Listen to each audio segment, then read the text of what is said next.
Welcome to episode 56 of our series on the surnames of Appalachia and the American South. As the Vanntage Point stands today, we're serving a small but loyal group of folks who regularly watch the show and oftentimes write to me. I greatly appreciate you. You make it worth my while. On today's show, we'll cover 7 family names that are found across the South and Appalachia. I hope you'll join me. Number 1, Chester. I can't help myself, but when I hear the name Chester, my mind goes back to the old Gunsmoke series in which Dennis Weaver played a somewhat handicapped fellow named Chester. Dennis Weaver was born in Joplin, Missouri, where my son Preston was born some 23 years ago on March 15th. I absolutely love southwestern Missouri, folks. It feels just like home. In fact, I lived in Seneca, Missouri, and there was a sign at the town limits that said, if you live in Seneca, you would be home now. Wow. At any rate, Chester is an old English name based on its Roman era.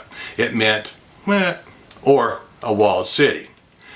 Chester doesn't appear among the traditional surnames of countries outside of England, so I think we're safe in calling Chester an English surname. Number 2, Kemplin. It's sometimes difficult to know for certain where a surname originated, and Kemplin is no exception. It doesn't show up in Henry Harrison's book on the surnames of the United Kingdom. It's likewise missing from McClysick's book on Irish surnames. According to the Dictionary of American Family Names, 2nd edition, Kemplin is a likely form of a German Kemplin, a pet form of the name Kemp. It also has an Irish and English variant in the form of Kimball. Now that makes sense when you consider that Arnold Schwarzenegger's surname in the movie Kindergarten Cop is Kimball. I'll never forget that movie for its deep and thoughtful, penetrating lines. Who can forget, "It's not a tumor," or, "If you don't stop messing around back there, this is what I'm going to do to you." Oh well. At any rate, I think we can rest easy knowing that I'll never get paid for imitating Arnold Schwarzenegger and that Kemplin has a German origin.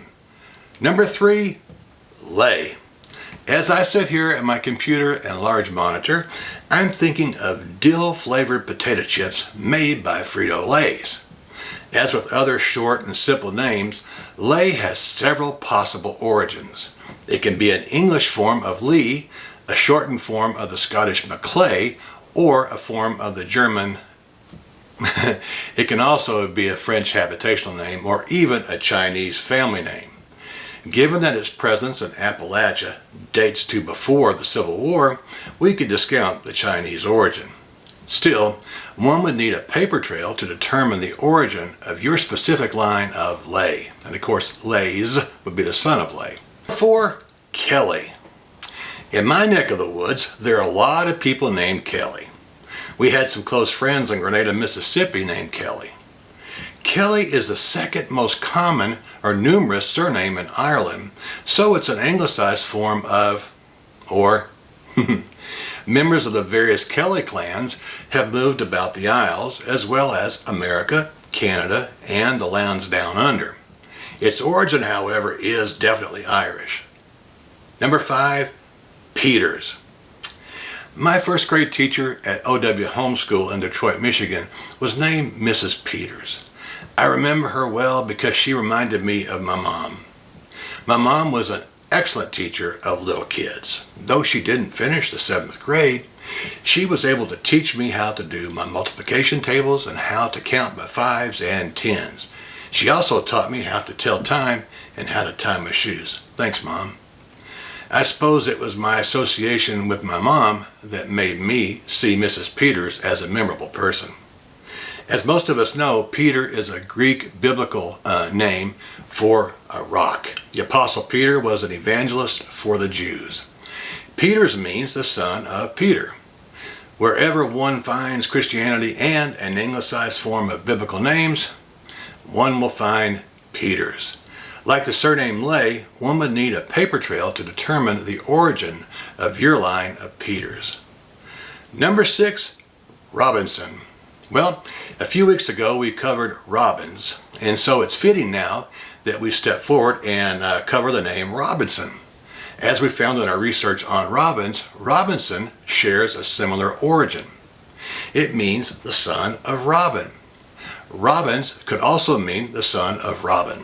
It also could refer to a plural form of the name as, there are a whole bunch of robins up yonder down holler. Robins, as you might recall, is a double diminutive for the French name Robert. It arrived in the Isles with the Normans in 1066 or the 11th century, so it's been around the English and Gaelic speaking folks of the Isles for over a millennium. It's also found in Ulster, where it's regarded as an English surname.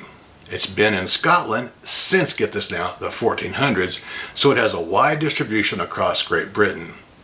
At the end of the day, I think you'll need a paper trail to locate the origin of your line of Robinson.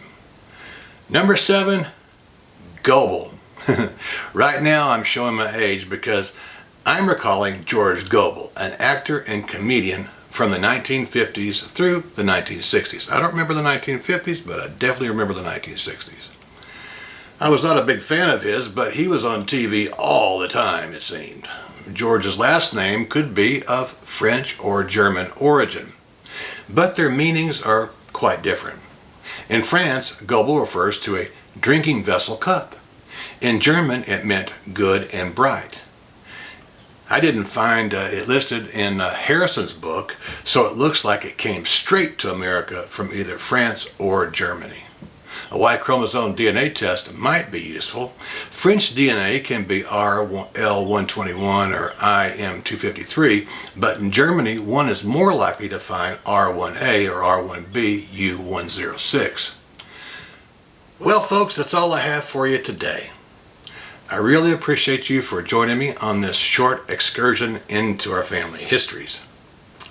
I hope you got something helpful out of the discussion, and if you did, please like, share, and subscribe to the channel. You know, I'm thinking about putting together a pictorial tour of my recent trip to Switzerland, Italy, and France. If you'd be interested in seeing it, please let me know in the comment section below. I do read those, by the way. In the meantime, I hope the good Lord smiles on you and yours. Bye-bye.